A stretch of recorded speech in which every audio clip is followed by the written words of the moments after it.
Thanks, Johnny. Look, Christmas time and the festive season, this time of year, it's a great time. You get to buy gifts, you get presents from your friends and family, you Lots go of away. fun, spend time shopping. Yeah, there's all those little blinky things and flashing lights and bright colours at the shops. You just need to buy everything. That's great fun. It's great to give a gift as much as it is to receive one. They say giving's better than receiving. I've got to tell you, I like the receiving bit. No, I like the giving. And I'm not just saying that. It's more fun to give it and see the smile on someone else's face. What you don't want to have happen, of course, is come the 1st of January, you look at your credit card bill and realise you've just been very, very silly. So, talking to us this morning about how to minimise the pain and the hangover of the Christmas spending period, you have Matt Hern with us from Findra. Good morning, Matt. Morning, Jason. Morning, Edwina. Good morning. Always Nice good to see you mate. again. Thank you. Just checking out your little pretty photo off your website there.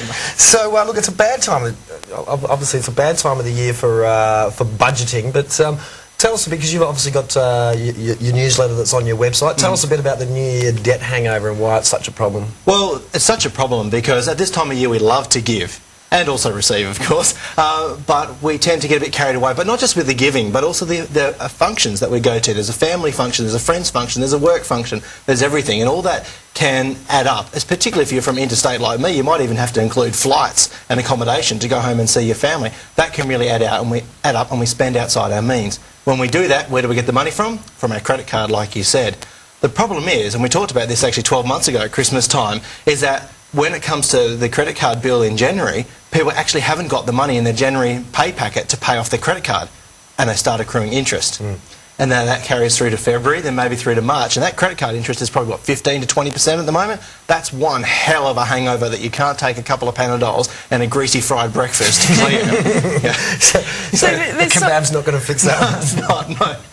With all of these things, you can't get out of it. You've got to buy your presents for your functions and this and that, and you've got to go home for Christmas. How do you avoid the hangover? Like, what's the cure? Well, the cure is maybe in something you said there, is maybe you don't have to buy presents. And we're going to talk about some of those solutions later. The first step, though, is to work out what I call a festive season budget.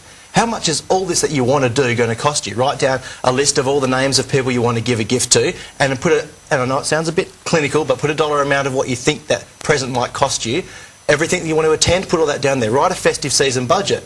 And then see, can I afford to do that? Now, if you don't like the number at the bottom, there's some strategies that we can talk about. Start crossing off the friend you like least. So you get to the bottom of your festive season budget and there's a big, fat, nasty number down the bottom that you really don't like the look of. What then?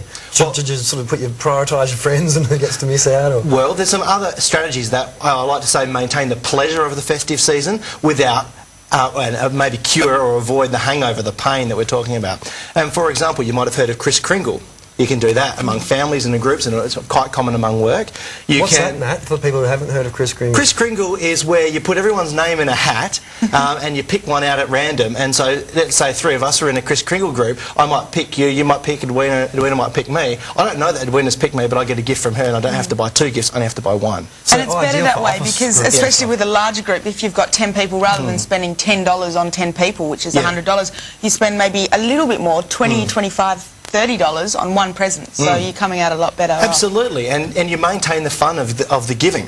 Now, if Kris Kringle is maybe still a bit tough for you, one of the things that one of my friends group did is we made Kris Kringle among our group the most fun present you can get under $10. And so we all went to the kids' shops and got hula hoops and stuff like that we played for what, the 3 hours, 4 hours that we caught up for a picnic one day, threw them in the bin afterwards. But still it was a huge amount of fun. In fact, it was more fun than if we'd spent $20 or $30 and gotten something different. Now, what about, we talk a lot about arts and crafts and things, what about making gifts? Making gifts, I think, is probably the best one because the buying a fun gift under $10 still means you're spending money, but if you've got time, make one. And sometimes though it does all add up. Like I know I'd make a few cards and this and that, and it can add up buying all your materials, but I guess if you're doing it on a bulk scheme, like you'll get away with it. If you're making 10 cards or whatever, it's probably better off. You could do, or again, a similar friends group that we did, Kris Kringle, we made it a making one year, and one of the friends, she's a great chef, she made me shortbread biscuits and chocolate balls. That was one of the best presents I've ever received. Like, that didn't cost her a fortune. She may have made it in bulk, and it made my heart sing as well as my tummy.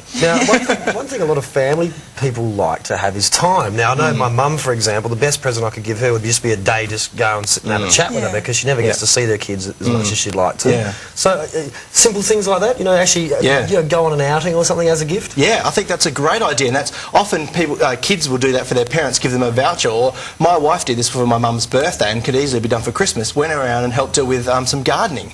And I reckon if you do that, do it before Christmas, take a photo of you in action, put the photo in a card that you've maybe made for yourself out of cardboard, and give it to your mum or your dad or the person on Christmas to remind them of the feeling and give them that warm glow back. But I think it's a great way to do it. Yeah. You're such a sweetie, aren't you, Matt? Oh, I try. You know, I'm soft and cuddly. But Matt, after all's said and done, surely there's going to be people that over budget and overspend come January. They're going to work it all out and just go, what have I done? How can people fix this? Well, the only way to fix it is if you haven't put in the fitness work before Christmas and saved up the money so that you've got the money there, the only way is to pull in the belt after Christmas. Well, we're, end of November now? Is it too late to start? You've got maybe 25 days left. Never, ever too late. And the best way to start is write that festive season budget, because that'll keep you under control. Really keep it under control. What I try to do this time of year is start fights with all my friends. Oh, yeah. And, does that work for you? That way you can cross them all off. A bit of animosity amongst the family, so I'm not talking to you, you're not getting a present. And so is that a viable option, do you think? Just alienate your family and friends? I'm all about life balance, and friends are a very important part of life balance, so I wouldn't call that a great financial life balance strategy, but yeah, you can, if it works for you, go for it. Well, actually, what tends to happen this time of year is I meet new friends. In that week or two leading up to Christmas, and then you never hear from them again afterwards once they've got their little present. I like the secret Santa thing. I reckon that's fantastic, especially in a group where you've got 15, 20 people. It's ideal. And the other thing is with kids as well. A lot of people run amok. Kids' stuff is so expensive. My little boy turned 1 last week, and some of the presents are rocked up. You just second mortgage stuff. But he's only 1 year old. Now, he likes the wrapping paper just as much as what's in the present. Yeah, absolutely. But also, you know what? You go to a big work lunch and you sit down, you have the best time ever, sitting down, having a few drinks. You get one present, you walk away still feeling so happy, whether you get 1 or 10 presents. It doesn't really matter how much you get. Yeah, I totally agree. The thing with Kris Kringle, and I found this out on the weekend trying to introduce it into another group, is that you need to be focusing on the giving. And it's not all about getting lots of presents, it's all about giving one. So it's you're not going to get as many gifts, but make sure that one gift is great. It gives you that same feeling. So it'll cut down the amount of effort that you have to actually put in, the amount of people you have to buy for. The stress of shopping could be cut down by you know, doing some of these gifts, because you're not going to the shops if you're spending some time with your mum down the beach, for example. You know, that's a different option. So cuts down the stress, maintains the pleasure of giving, and reduces some of the pain, the debt hangover that we have. Let's be realistic. Everyone's sitting at home going, "That's great, Matt," but they're all you're going to go and splurge, are you? They're going to spend, hurt the plastic. So let's forget about minimisation strategies and prevention being better than cure and stuff, because we all know it is.